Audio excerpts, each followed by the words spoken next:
1 minute. In this next minute, 2.4 million people will be accessing the top 3 pornography websites. In 1 minute, 12,500 gigabytes of porn will be uploaded. In 1 minute, one click will open up a platform that holds over 80% of unverified, non-consensual and human trafficking material. In the UK, 32 children access porn every minute. Another minute goes by. Every 2 minutes, a web page shows a child being sexually abused. You will ask, how is this possible? Dear porn user, it's possible because of you. Paul Lavergne is a psychotherapist who specialises in compulsive sexual behaviours. He knows that sexual corruption is a dangerous yet very easy rabbit hole to fall into.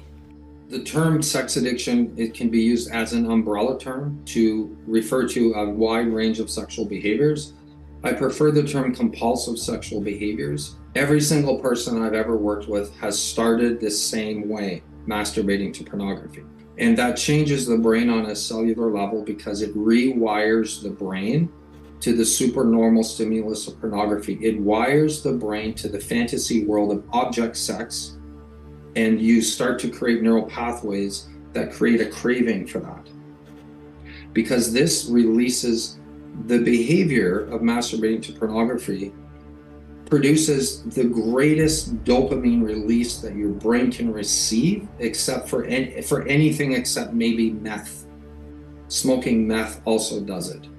So it's like a drug. It literally acts on your brain like a drug. And when they put people under fMRIs that are watching pornography, the same areas of the brain light up as those people who use cocaine, for example. What actually drives all addictions, all addictive behaviors, is driven by the need to alter your mood or numb your pain. So what happens is you're a teenager, let's say, and your parents are going through a divorce, and you feel the pain and trauma of that. And you realize when you masturbate, you're not consciously aware of this, but when you masturbate to pornography, that all goes away for 15, 20 minutes, half an hour, right? You get rejected at school. A girl doesn't go out with you. Going to porn becomes the answer. You're not picked for the football team. Your friends don't want to hang out with you anymore. You name it, anything, right? This becomes a coping mechanism. Melinda Tankard Reist, the director of Australia's Collective Shout, is the author of 6 books. One is about exposing the harms of the global pornography industry. You know, it's a voracious and insatiable industry, and it needs more women that are willing to be in it. So women are trafficked into prostitution, into brothels, into the sex industry, and they're also trafficked to make pornography. They're trafficked in the production of pornography and to produce the type of content that is most in demand, and that's the most violent porn: rape porn, torture porn, sadism, incest porn. Are the most popular genres. It's crept into every level of society. It's become the wallpaper of our lives, of our children's lives, at the total cost of the well-being, the status of women and girls. So porn industries, corporations, marketers, advertisers have profited from exploiting the bodies of women and girls. And if you adultify and sexualize and pornify young girls, that leads to a demand for their bodies on a global scale. People don't often associate pornography with prostitution. They see them as 2 separate entities. German activist and educator on sexual exploitation, Ellie disagrees. Today, with the internet, most prostitution is advertised online, and it's almost impossible to advertise your brothel or escort agency or as an individual woman without putting explicit photos of yourself online. It's not just lingerie shots. There are explicit shots of women's breasts or butts or genitalia. So she might not be in any other porn production, but there are at least photos of her forever online. Sex buyers have an even higher degree of consumption of porn than the rest of society, and they often pay for it because their girlfriends or one-night stands or wives or whoever partner doesn't want to do something they've seen in porn and they want to act it out on someone. And you can always find someone in prostitution, no matter what you want to do, literally no matter what, you will find someone desperate enough that they'll endure it for money because they have to for a variety of reasons. And then also, before I forget, a number of sex buyers want to, would be part of the porn star experience, but they can demand that of any woman, whether she is a name in porn or not, saying, I don't just want to do A, B, C, D, E sex act to you. I want to film it and I want to keep it. And of course, you've no idea what he's going to do with that material. Women in prostitution reporting that they think they have been filmed or they found out they had been filmed without even being asked at all, both by sex buyers and pimps and brothel owners. I don't view it as consensual if the woman was trying to pay for drugs, if her heating would go out if she didn't do it, her electricity, if she needed food, if she is really traumatized and doesn't know her own boundaries.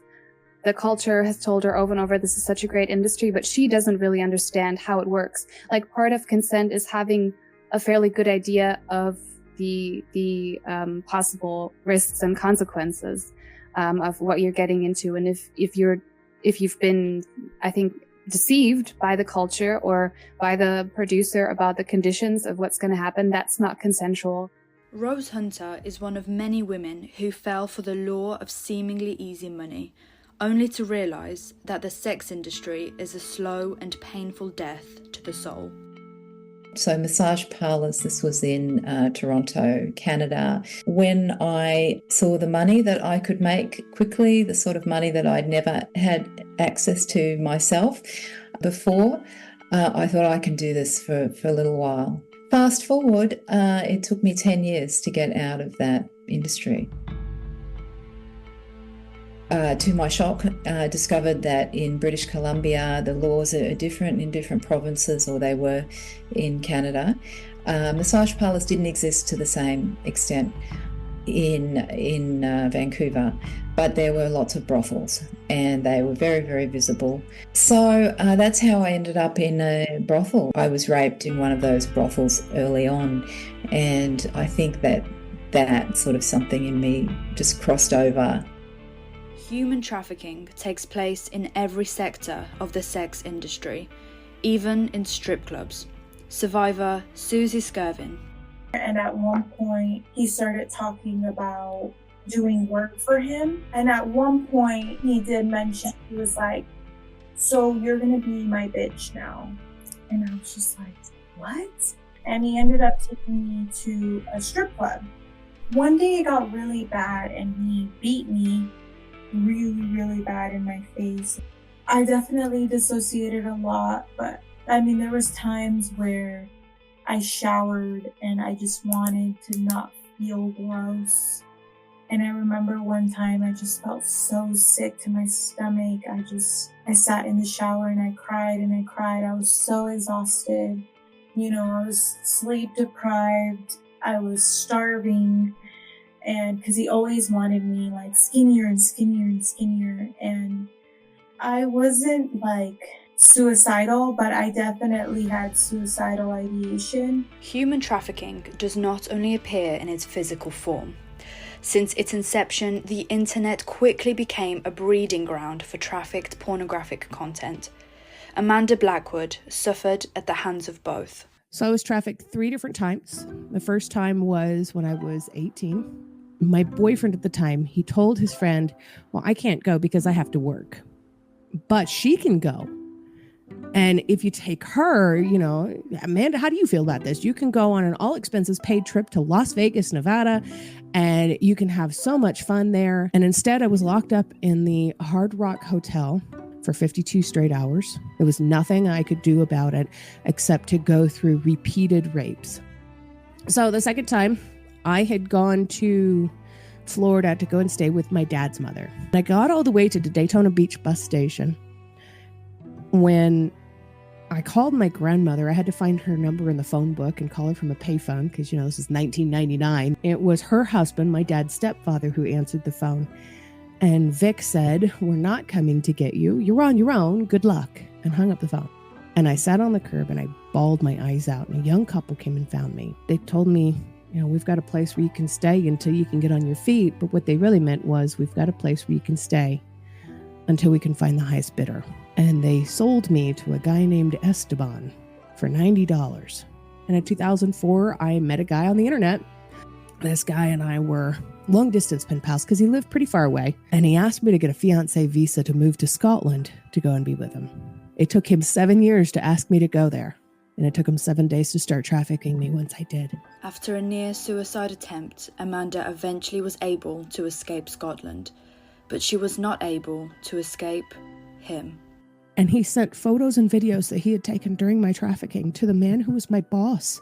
In August of 2019, he made me famous overnight on a pornography website. I found out about it because a man in a grocery store asked me for my autograph. And I got in my car sobbing. I called this boyfriend of mine and I drove over to his place.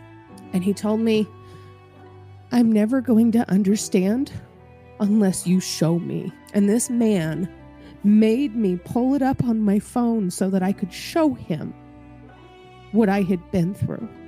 And at the end of him watching it, he looked me dead square in the eye and said, I don't know, I think it's pretty hot.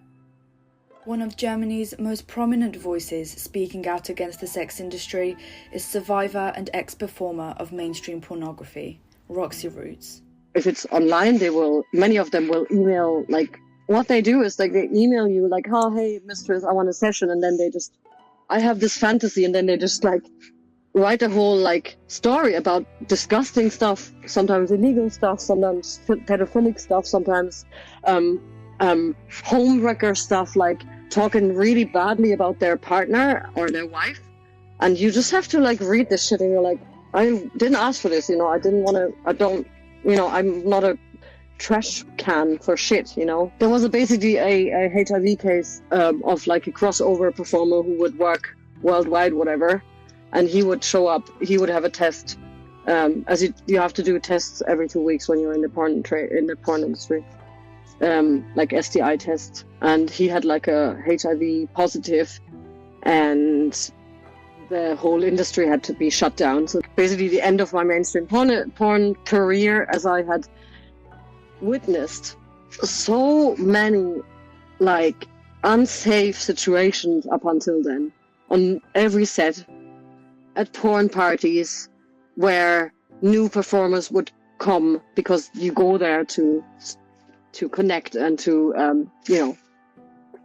get your name out, and big old porn dudes dragging them into side rooms, doing acts without even checking their you have to have a certificate. You can't just if you're a porn performer, you just work on the set for that, get paid for that, what you're doing. And before all of that happened, you have to show your certificate. You have to show that to the other person. It all has to be signed off and shit. And I saw so many of these situations where I knew this is not safe, to be able to keep going, to be able to get up in the morning and do it again. You can't think about this stuff. Child sexual abuse material, otherwise known as CSAM. Just when you thought this evil couldn't get any dirtier, Sean Wheeler can tell you it does. Around age 4, I was found by older males. Actually, they were probably late teens, early 20s. And, when you're that age and older boys think you're cool to hang out with, it's wow, this is, you love it because little kids like to feel loved and appreciated. And the grooming began around age 4. And at age 5, I was actually lured into, what we call a garage in the back of a house. You would call it a shed, I suppose. It had 2 floors, and the second floor was a loft, and that's where that older boy first was able to get me in there. And suddenly the nice person was gone, and he, at that point, was the first time I was sexually molested. And when he was done, he threatened me if I said anything. It's a very classic kind of deal. They knew I had a dog, so they said, "We'll kill your dog. Your family won't want you. No one will believe you."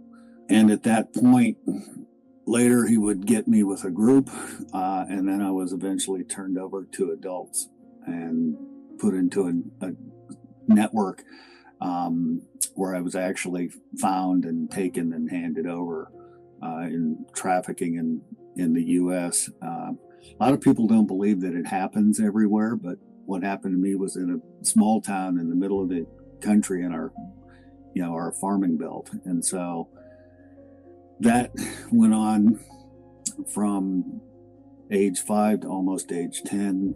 Around age 7, I was used in child pornography. People call it CSAM now. I really don't care what you call it. But that happened. I was also submitted to some ritual abuse. And so keep in mind, this was back in the 1960s. I don't remember ever being filmed, but it was always still photography. And I got to a point where I hated having my picture taken just because that sound reminded me of those times. Who they were sold to, I have no idea. I do know that when that happened with me, and I really only remember one time, it was myself, another boy, and a girl I knew from school. They were both in my class. 2 men and a woman who were involved. And I do remember one of the guys saying they were going to make a lot of money off that. When I finally got counseling, my first counselor told me that you were basically programmed to accept this is what people get to do to you. Sean has dedicated his life to spreading awareness and helping male human trafficking survivors, because boys need to be heard too. Child sex trafficking and its place in pornography is not rare.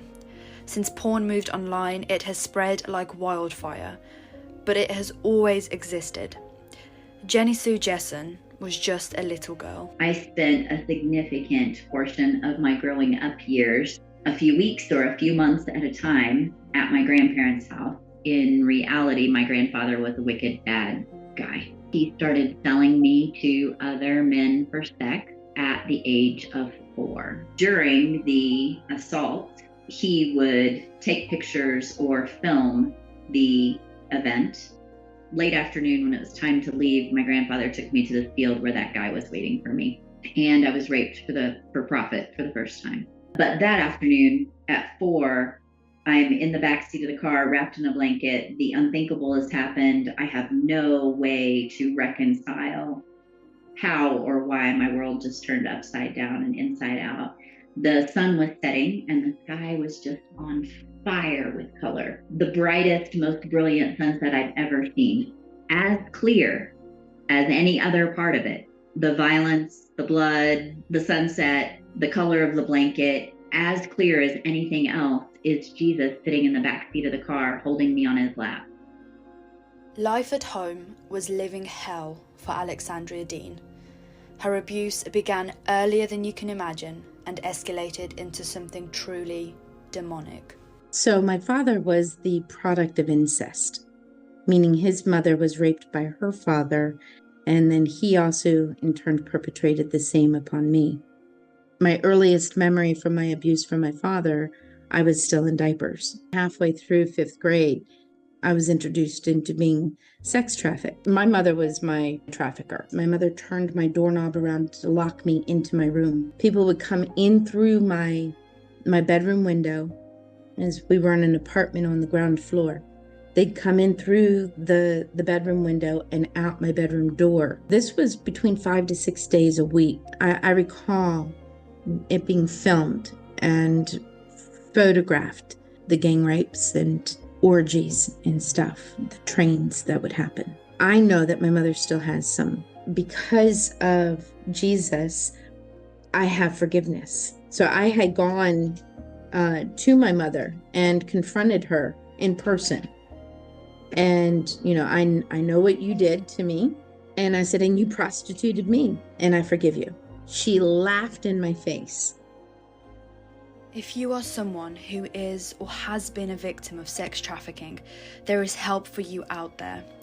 Go to zfczubak.wixsite.com/trafficking-tapes/get-help to receive a number of helplines and organisations that will get you out of this. The survivors we have heard were stripped from their childhood, innocence, dignity. They were stripped from their choice and safety. Their degradation, humiliation, and abuse was filmed, photographed, and published to the masses. The pornography industry has blood on their hands. Do you?